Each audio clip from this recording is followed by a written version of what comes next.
Vendredi dernier, alors qu'il allait avoir un match de challenger numéro 1, Jacob Fatu a été agressé dans les vestiaires, et alors que tout portait à croire que c'était Drew McIntyre, eh bien finalement, alors qu'il s'est approché du ring, il a confirmé que ce n'était pas lui, et j'ai envie de le croire. Bienvenue dans cette nouvelle vidéo YouTube, je sais, ça faisait très longtemps, là je vais essayer un format avec moins de montage, puisque si vous me suivez sur les autres plateformes, vous le savez, je publie énormément sur TikTok, en short YouTube, sur Instagram, je suis présent sur Twitch quasiment tous les soirs, donc j'ai très peu de temps pour faire des montages YouTube, donc j'essaye un nouveau format où ça va plus être ma gueule, désolé pour ceux qui m'aiment pas, vous allez plus voir mon visage aujourd'hui, et moins de montage, mais pour aborder un sujet, dites-moi ce que vous en pensez en commentaire, après avoir regardé bien évidemment. Revenons à notre ami Drew McIntyre et surtout Jacob Fatu qui en a perdu des chicots dans les vestiaires, puisque ce vendredi, comme je viens de le dire, il s'est fait agresser. Il aurait été logique que ce soit Drew McIntyre, effectivement, puisqu'ils avaient un match de challenger numéro 1, donc Drew McIntyre serait devenu d'office le challenger numéro 1 pour affronter Cody Rhodes à Saturday Night Main Event.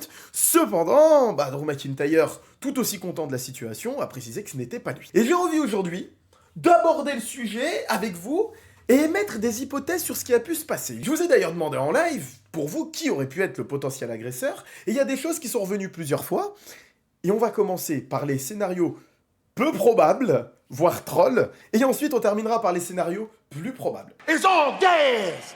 No brakes with it! Carmelo Hayes, on se rappelle de Carmelo Hayes qui est en rivalité en ce moment avec The Miz, puisqu'ils se sont mis des bâtons dans les roues pour s'empêcher d'avoir des matchs de championnat pour le titre des États-Unis, qui est maintenant détenu par Ilya Dragunov après avoir battu Sami Zayn lors de son retour. Un match exceptionnel, je vous invite à aller le voir, mais vive Dragunov! Ouah! Pardon! Pardon! Et oui, je vous vois venir, on va commencer à Carmelo Hayes. Rappelez-vous la réputation à NXT, hein. C'est lui qui a agressé Trick Williams et qui a essayé de cacher son malfrat, c'est pas vraiment le terme, mais son méfait, plutôt, pendant des mois et des mois avant de se révéler au grand jour à Vengeance Day, en montrant que c'était bien lui qui avait agressé Trick Williams. Donc bon, faut quand même se méfier de Carmelo Hayes. Bon ok, c'était juste une private joke entre les gens sur Twitch et moi-même, puisque ça fait des années maintenant qu'on dit que Carmelo Hayes est responsable de toutes les agressions en vestiaire. Alors dans la catégorie troll, il y a des gens qui ont dit Karrion Kross. Karrion Kross qui n'était pas vraiment licencié, qui va commencer à revenir petit à petit, qui va taper des gens pour accomplir sa destinée, le titre, blablabla, les corruptions, il veut prouver que tout le monde est corruptible, Cody Rhodes le premier, le Homelander, etc. Ouais, non, Karrion Kross, il est plus là, faut se faire à l'idée. Terminé. Bon, là on sort de la catégorie troll, maintenant on passe au bas de la liste, et pour moi, dans le bas de la liste, Drew McIntyre. Ouais, je sais, peut-être que pour certains c'est le suspect principal, mais justement, ça aurait pu l'être s'il n'y avait pas eu les segments qu'on a eu à SmackDown, surtout que Drew McIntyre n'est pas connu pour se cacher quand il agresse des gens, on a pu le voir avec CM Punk. Drew McIntyre aussi pouvait mettre potentiellement en péril sa place de challenger numéro 1 en s'en prenant à Jacob Fatu si le match était juste purement et simplement annulé et qu'il n'était pas désigné d'office challenger numéro 1, donc pareil. Là, c'est un argument qui va dans le sens de Drew McIntyre et je sais pas pourquoi j'ai envie de le croire. Peut-être que je suis à côté de la plaque, mais pour moi, Drew McIntyre, c'est tout en bas de la liste des suspects potentiels, mais vraiment tout en bas. J'ai entendu dire des gens Roman Reigns, genre Roman Reigns qui reviendrait s'en prendre à Jacob Fatu, parce que Jacob était un obs de Roman Reigns à l'époque de la Civil War, c'était même pas une Civil War, c'était Bloodline contre Bloodline, l'année dernière pendant les War Games. Moi je pense pas. Je pense pas, parce que Roman Reigns, du coup, comme ça, il pourrait revenir sur Cody Rhodes, récupérer ce qui lui est dû, parce que Roman Reigns n'arrête pas de dire ces derniers temps, ouais, y a que moi qui sais comment faire, faut que je pense à moi, je vais faire les choses à ma façon, reprendre le pouvoir tel que je l'avais, et donc le chemin logique serait de reprendre le titre sur Cody Rhodes, comme il l'avait perdu à WrestleMania 40 sur Cody Rhodes. Alors oui, mais je trouve que c'est tiré par les cheveux, et même si ça colle un petit peu à droite à gauche selon les différents éléments, là, je vois pas Roman Reigns faire ça à ce timing-là. Et pourquoi, du coup, attaquer Jacob plutôt que Drew McIntyre? Parce que Drew McIntyre, il y a un vieux bif avec lui aussi. Même s'il y a eu des embrouilles avec Jacob, Jacob n'était que le soldat de Solo.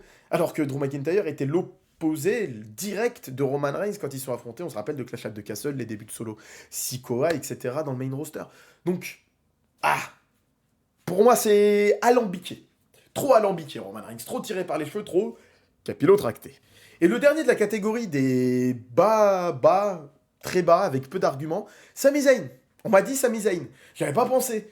Et la personne m'a dit, en fait, Sami Zayn, il vient de perdre le titre des États-Unis, donc il veut se rediriger sur la Main Event Picture, il s'en prend à un de ses plus gros ops de ces derniers mois, qui étaient les membres de la Bloodline de Solo, donc Jacob Fatu, pour aller affronter McIntyre, qui lui aussi est un ops de Sami Zayn, battre Sami Zayn, et réparer entre guillemets, l'injustice qui avait été faite dans la Bloodline, donc ramener le titre en le prenant à celui à qui il a aidé à prendre, donc Cody Rhodes et réparer ses erreurs et lancer ce nouveau règne. Ouais, ok, il y a des arguments, mais là c'est vraiment, on prend des arguments et on l'emmène dans un sens pour servir un narratif. Et là pour moi on est vraiment sur le bas de la liste, hein. Du coup je le mets même derrière Drew McIntyre et Roman Reigns. Là pour moi ça me paraît siffler de la tête de se dire Sami Zayn ait pu faire ça. San Jose! On passe maintenant dans la catégorie du mid, des moyens, ceux qui ont un alibi un peu plus solide et pas capillotracté comme les 3 qu'on vient de voir, ou les 4 si vous voulez mettre Melo dans cette liste, où on se dit il y a un potentiel qu'ils aient fait ça, mais ça manque de l'argument solide.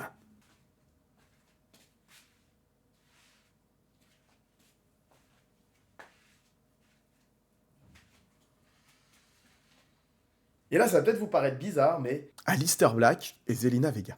Pourquoi pour moi c'est plus crédible que Roman Reigns, que Drew McIntyre ou que Sami Zayn? C'est parce que Aleister Black vient de terminer cette rivalité avec Damian Priest qui traîne depuis des mois et on sait qu'Aleister Black il est là pour avoir un impact. Il avait aussi pris un open challenge sur Sami Zayn pour aller dans ce sens-là. Et pour le coup, Aleister Black, avec le package de la semaine dernière, il nous a clairement fait comprendre qu'il voulait devenir le poison de SmackDown, mettre son venin là où il faut pour corrompre absolument tout SmackDown et lui prendre le dessus. Montrer qu'ils peuvent gangréner de l'intérieur ce roster en prenant l'avantage. Et quoi de mieux que d'agresser l'un des potentiels challengers numéro 1 et surtout Jacob Fatu qui a le vent en poupe. En faisant ça, le message de Aleister Black serait très fort. On comprendrait qu'effectivement, il n'est pas là pour blaguer. Il vient de sortir une des plus grosses, si ce n'est la plus grosse menace de SmackDown actuellement. Peut-être que la semaine prochaine, donc là on est vendredi quand je tourne cette vidéo, peut-être que ce soir, il y aura une nouvelle agression et que ce sera une femme qui se fera agresser. Et là, peut-être par Zelina Vega. Donc je trouve que Aleister Black a des petits arguments. Si je le mets pas dans la liste du dessus, c'est parce que malgré tout, il y a peut-être d'autres moyens pour Aleister Black de le faire. Et là, c'est vrai que l'alibi pour Aleister Black, c'est peut-être qu'il veut plutôt se diriger vers le titre des États-Unis de Dragunov plutôt que celui de la Main Event Picture pour le moment. Donc, milieu de liste, Aleister Black, Zelina Vega. Mais c'est-on jamais à surveiller. Là, ça va peut-être vous paraître un peu étrange parce que plein d'entre vous vont sûrement le mettre en sommet de la liste. Mais moi, je vais mettre ma famille arbre, MFT, au milieu du tableau. En fait, depuis des semaines, on voit les MFT qui veulent tourner la page sur les histoires passées pour se concentrer sur le futur. Et ils sont actuellement en bif avec les Wyatt Six, la mid-card de SmackDown, donc Ilya Dragunov, Sami Zayn et Rey Fenix, et en plus les divisions par équipe. Au-delà des Wyatt Six, il y a les Street Profits, etc. Et du coup, en fait, je les vois pas essayer de mettre leur grain de sel dans la Main Event Picture alors qu'ils viennent de se mettre à dos 79 984 superstars de la mid-card. Donc leur plan d'attaquer la Main Event Picture fait sens, mais pas après s'être fait autant d'ennemis. Là, ce serait se disperser, une très mauvaise stratégie de guerre. Pour moi, ok, Jacob Fatu, le mec qui les a trahis, ils sont là pour réparer les erreurs et tout, ça fait sens. Solo qui veut aller sur Cody Rhodes, ça fait sens, comme à SummerSlam l'année dernière. Même juste Solo sur le titre majeur de SmackDown, ça fait sens. Puisqu'il a déjà pris le titre mid-card, maintenant il peut passer à la Main Event Picture. Mais le timing me semble pas bon. C'est pour ça que je le mets au milieu et pas tout en haut. Parce que tout en haut, ça voudrait dire que le timing est bon, que le plan est bon et c'est des très bons suspects. Là, c'est des bons suspects, mais pour leur défense, leurs avocats, ils peuvent présenter certains arguments et du coup, je pense pas que ce soit les top suspects, bien que ce soit de bons suspects. Et on passe maintenant au sommet de la liste. Et pour moi, au sommet de la liste, il y a 2 noms. Le premier, évident, Cody Rhodes. Eh bien, on a vu le American Nightmare, le champion de la WWE, il a parfois tendance, derrière le costard Rhodes, derrière celui qui dit « Oh, je vous aime tous, vous êtes le plus beau public du monde, c'est vous les chefs, c'est pour vous qu'on fait tout ça, je vous aime ». Derrière ce côté politicien, on a déjà vu le masque s'effriter. Quand il a triché pour battre Kevin Owens à Saturday Night Main Event avec un crossroad sur la chaise. Quand il a exécuté Kevin Owens à travers l'échelle devant Sami Zayn, son ami. Pendant l'affrontement contre Gunther, quand il a fait tomber un peu le masque de politicien, où il voulait montrer son vrai visage de celui en fait qui veut être le numéro 1 et dominer, et que les gens ne pensent qu'à lui. Là, face à Seth Rollins, quand il expliquait que c'était lui le futur, que c'était pas Seth Rollins, c'était lui parce que lui est meilleur. Il nous a montré, Cody Rhodes à plusieurs reprises, qu'il aimait être ce numéro 1, qu'il aimait le pouvoir, qu'il aimait cette position. Et que derrière ce masque de Boy Scout, qui est gentil avec tout le monde et que tout le monde doit aimer, il y a un caractère un peu plus sombre. Le fameux Homelander dont tout le monde parle.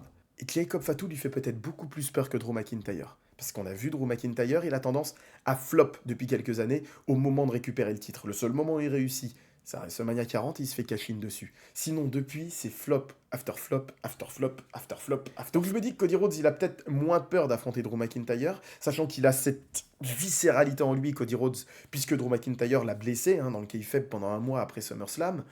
Il a un message à passer. Et en supprimant Jacob Fatou, la menace numéro 1, il s'assure sa position. Sachant qu'en plus, c'est le Boy Scout.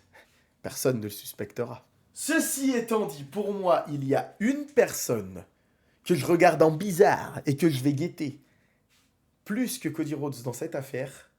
Vous l'avez très certainement deviné, Randy Orton. Le mentor de Cody Rhodes. Celui qui, depuis plus d'1 an et demi, ziote le titre. Celui qui a dit qu'il voulait ajouter le 15 à son palmarès, puisqu'il a 14 fois le titre. Lui qui était un peu en bisbille entre Cena et Cody Rhodes au moment de la rivalité.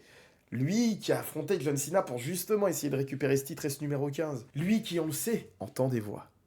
Et ces derniers temps, il nous l'a montré de plus en plus qu'il était sur le point de craquer. Et on connaît Randy Orton. On se rappelle de lui en 2009 quand il était le mentor de Cody Rhodes, justement. On se rappelle de lui en 2020, pendant le Covid. On se rappelle de ce qui peut se passer quand les voix de Randy Orton prennent le dessus. Et en ce moment, les voix de Randy Orton sont de plus en plus en train de murmurer dans sa tête. Pour moi, ce serait le suspect numéro 1.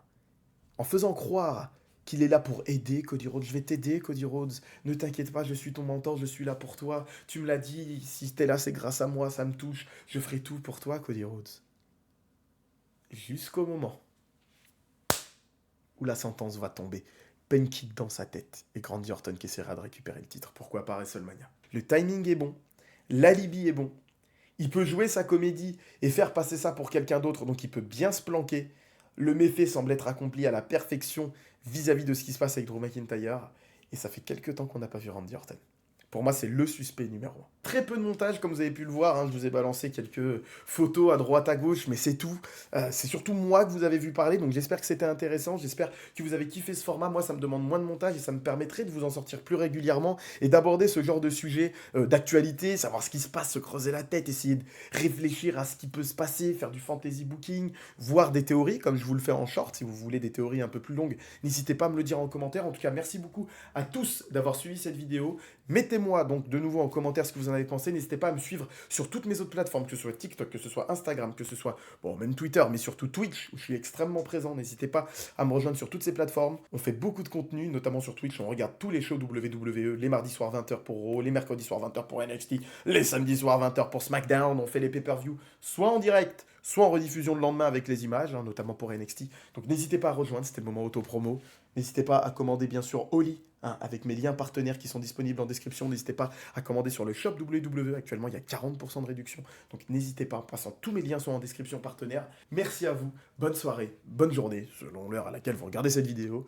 Et je vous donne rendez-vous pour une prochaine vidéo, je l'espère la semaine prochaine, dans ce type de format qui me permettrait d'en sortir 1 à 2 par semaine.